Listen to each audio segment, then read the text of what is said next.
যখন কোনো ব্যক্তি ইহরাম বাঁধলো তখন তার জন্য কয়েকটি কাজ করা হারাম হয়ে গেল। এক নাম্বার আর রফাসু, মানে স্বামী স্ত্রীর সহবাস করা হারাম হলো। দুই নাম্বার ওয়াল ফুসুকা, অশ্লীল কথা বলা হারাম হয়ে গেল।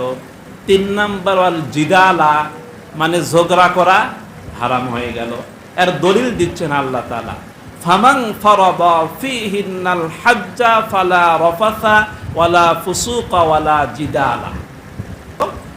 রফাসান স্ত্রী সহবাস, এরপরে ফুসুকন অশ্লীল কথা বলা, গালিগালাজ করা, এরপরে ওয়াল জিদালা।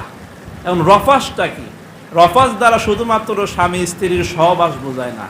রফাস দ্বারা কোনো মেয়ের দিকে অশ্লীল কোনো কথা বলাকেও রফাস বলে।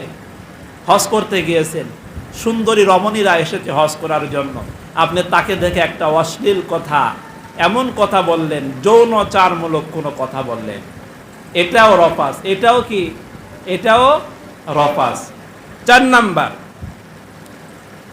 নখ কাটা যাবে না, নখ কাটা নিষেধ।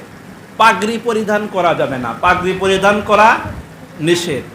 এরপরে কলামুল ইজহার, মানে নখ কাটা যাবে না। এগুলো শিকারি করা যাবে না, স্থলভাগে শিকার করা যাবে না। ওখানে গিয়ে শিকার করা যাবে না, পাখি মানা যাবে না, হরিণ মানা যাবে না, শিকার করা যাবে না। শিকারের দিকে ইঙ্গিত ইশারাও করা যাবে না, ওই দে দেখো, ওই দে পাখি, ওই দে পাখি। একজন শিকার করতে এসেছে, আপনি বলতেছেন, অথবা আপনি শিকারের দিকে ইশারা করতেছেন, ওই দে পাখি রে, যদি মারতে পারতাম। এগুলো কি? নিষেধ। ইহরাম বাঁধার পরে এগুলো কাজ করা কি? নিষেধ। আর কি করা যাবে না? সুগন্ধি ব্যবহার করা যাবে না ইহরাম বাঁধার পরে। এরপরে বিবাহ করা যাবে না।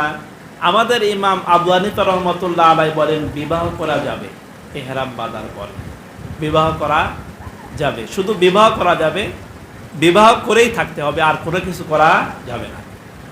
আর কি করা যাবে না? এরপরে পায়জামা পরা যাবে না, পায়জামা পরা যাবে না। সেলাইযুক্ত কাপড় পরিধান করা যাবে না। এরপরে ছেলে মানুষের জন্য মুখ ঢেকে রাখা যাবে না।